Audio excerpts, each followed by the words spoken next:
Case number 1. The winner who refused. Case file ML0447. Classification Omega Red. Subject Elena Marquez. Status fugitive, presumed deceased. Investigation ongoing. Elena Marquez was 32 years old when her name appeared in the 2051 Global Mortality Lottery. A teacher in Barcelona, unmarried, no children, healthy. She lived in a small apartment with a cat named Kafka and spent weekends volunteering at a community garden. When the notification arrived, she sat at her kitchen table for 3 hours without moving. The message was gentle, almost apologetic. It thanked her for her service to humanity. It outlined the process, painless and dignified. It provided a date, time, and location for her termination appointment at the Barcelona Processing Center. She had 14 days. The protocol was designed to be humane. She could spend her final 2 weeks however she wished, settle affairs, say goodbyes, make peace. The government would cover all expenses. Funeral arrangements would be handled. Her family would receive a substantial compensation payment, indexed to her projected remaining lifespan. Most people complied. The psychological conditioning was sophisticated. Acceptance of the lottery began in childhood, woven into educational curricula. It was framed as civic duty, as heroism, as the price of maintaining civilization. Those selected were honored in public ceremonies, their names engraved on memorial walls, their sacrifice celebrated. But Elena Marquez did not accept. She did not tell her family, did not inform her school, did not make arrangements. Instead, she began to research, late at night, using encrypted browsers and anonymous networks. She dove into the lottery's infrastructure. She found conspiracy theories, most of them absurd.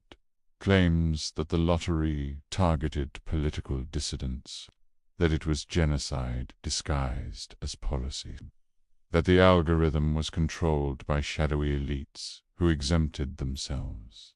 Most of it was noise. Paranoid fantasies from people unable to accept random chance.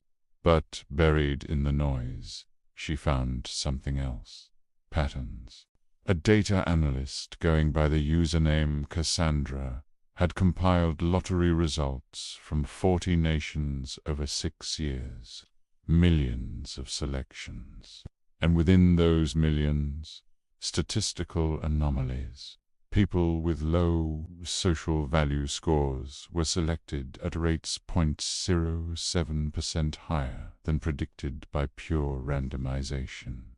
The difference was tiny, nearly undetectable, but across millions of iterations, it was significant. The social value score was a metric supposedly unrelated to the lottery.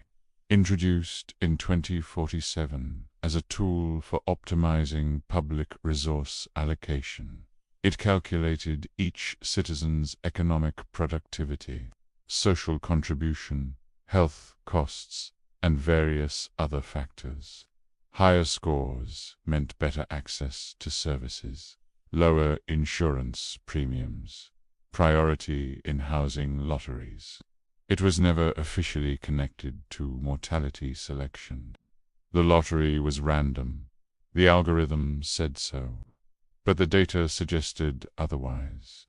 Elena downloaded everything Cassandra had compiled. She cross-referenced it with her own score, which she'd never bothered to check before. It was in the 40th percentile. Not terrible, not great. Exactly the range where the anomaly was strongest. She contacted Cassandra through the anonymous forum, asked if there was more data, if there was proof. Cassandra responded within an hour. They're killing us based on productivity. The lottery isn't random. It's eugenics with extra steps. I've been trying to prove it for 2 years, but no one will listen. They arrested the last 3 people I shared this with. If you're selected, don't go to the center. Run. Alina stared at the message. Her termination appointment was in 11 days. She ran. Disappearing in 2051 was nearly impossible. Biometric tracking, surveillance systems, digital payment trails. Every interaction left data.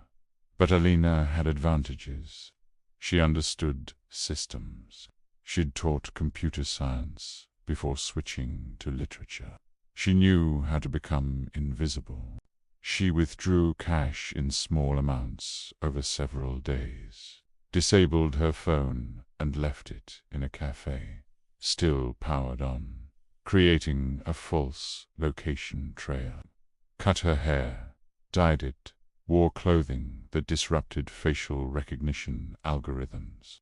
She moved through Barcelona's old quarter, staying in places that didn't require ID, paid for by cash she'd saved over years. And she kept researching, using public library computers and cafe Wi-Fi. Never the same location twice. She found others. A network of lottery refusers, small and paranoid, communicating through dead drops and encrypted messages. They called themselves the Remainders. They had data. So much data. 6 years of lottery selections, cross-referenced with social value scores, medical records, political affiliations, consumer behavior. The correlations were undeniable once you knew where to look. The algorithm wasn't random. It was optimized. It selected people who consumed more resources than they produced, who had expensive medical conditions, who were statistically likely to require long-term care, who had criminal records or low employment rates or poor credit scores. The lottery didn't target individuals. It targeted categories. And the categories all pointed in one direction: efficiency. The Global Population Management Agency wasn't reducing population randomly. It was culling the unproductive, the sick, the poor, the marginalized, anyone who represented a net drain on resources.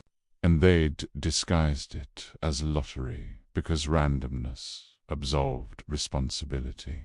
No one could be blamed for an algorithm. No one could be accused of choosing who lived and who died. But someone had programmed the algorithm. Someone had weighted the variables. Someone had decided that certain lives were worth less than others. Alina met with the Remainders in an abandoned factory outside the city. 12 people, all lottery selected, all refused, all living in the margins. They shared what they knew, compared notes, built the case. The evidence was overwhelming. But evidence meant nothing if no one would listen. They'd tried going public before. Journalists dismissed it as conspiracy theory. Government officials denied access to the source code. Courts ruled that algorithmic decisions were protected as state secrets. The few whistleblowers who emerged were discredited, arrested, or disappeared. The system protected itself. Elena's termination date passed. She was now officially a fugitive. Her face appeared on citizen alert networks. Tips flooded in, most of them false, but each one narrowed the search grid. The Remainders moved constantly, never staying anywhere more than 2 nights. They lived like ghosts, invisible to the systems that governed everyone else. But they were losing people, captured one by one, processed. The agency was efficient. 3 months after her selection, Elena was cornered in a train station in Lyon. She'd been sloppy, used a payment card to buy food. The algorithm flagged it instantly. Security forces surrounded her, calm, professional. They weren't violent, didn't need to be. Where could she run? She was transported to a processing center. Clean, quiet. It looked more like a luxury spa than a death facility. Soft lighting, comfortable furniture, staff who spoke in gentle tones. They explained she had options. She could still choose dignity. A painless procedure. Her family would be told she'd died of natural causes. No scandal, no shame. Or she could refuse and be forcibly processed. The outcome would be the same, but it would be traumatic. For everyone, Elena asked one question. Why was I selected? The counselor, a middle-aged woman with kind eyes, looked confused. The lottery is random. You know this? Elena pulled out a data stick. On it, everything she'd compiled. The correlations, the patterns, the proof. Show this to whoever designed the algorithm. Tell them I know. The counselor took the stick with a polite smile, promised to pass it along, and left the room. Elena waited for 3 hours. Then they came for her. Not counselors, security personnel, different uniforms, harder faces. They escorted her to a different wing of the facility, underground, no windows. The aesthetic changed, clinical, cold. A man in a grey suit was waiting. No name tag, no introduction. He sat across from her in a white room with a single table. You've done impressive research, Miss Marquez, but you've misunderstood the situation. Elena said nothing. The algorithm isn't biased. It's optimized. There's a difference. Pure randomness would be inefficient. We're managing a species-level crisis that requires triage. We select based on projected resource impact. It's mathematics, not malice. So you admit it. The lottery isn't random. The man smiled. It was not a kind smile. The lottery is as random as it needs to be. The public believes in randomness because randomness is fair. Fairness maintains social cohesion. But perfect randomness would mean selecting productive young scientists at the same rate as terminally ill elderly. That's not optimization. That's waste. We weight variables, slightly, carefully, just enough to improve outcomes without detection. Your research is correct, but it changes nothing. Who would you tell? Who would believe you? Elena felt ice spreading through her chest. You can't do this. People will find out. The man stood. People already suspect. They don't care. They're terrified of collapse. They'll accept any system that maintains order. The lottery gives them someone to blame besides themselves. It gives them the illusion of fairness. That's more valuable than truth. You're being processed in 1 hour. You can go peacefully or not. The choice is yours. He left. Elena sat alone in the white room. The evidence on the data stick would never be seen. Her research would be deleted. The remainders would be hunted down and processed. The system would continue. She thought about screaming, about fighting, about making them drag her to the termination chamber. But she was so tired. An hour later, when they came for her, she walked. The official record states that Elena Marquez was processed on April 15, 2052, in accordance with Global Mortality Lottery Protocol. Her death was painless. Her family received full compensation. Her name was added to the memorial wall in Barcelona. The record does not mention the data stick, does not mention her research, does not mention the confession from the man in the gray suit. According to the agency's internal investigation file, the conversation never happened. Elena Marquez was a lottery refuser who suffered from paranoid delusions. She was treated with compassion until the end.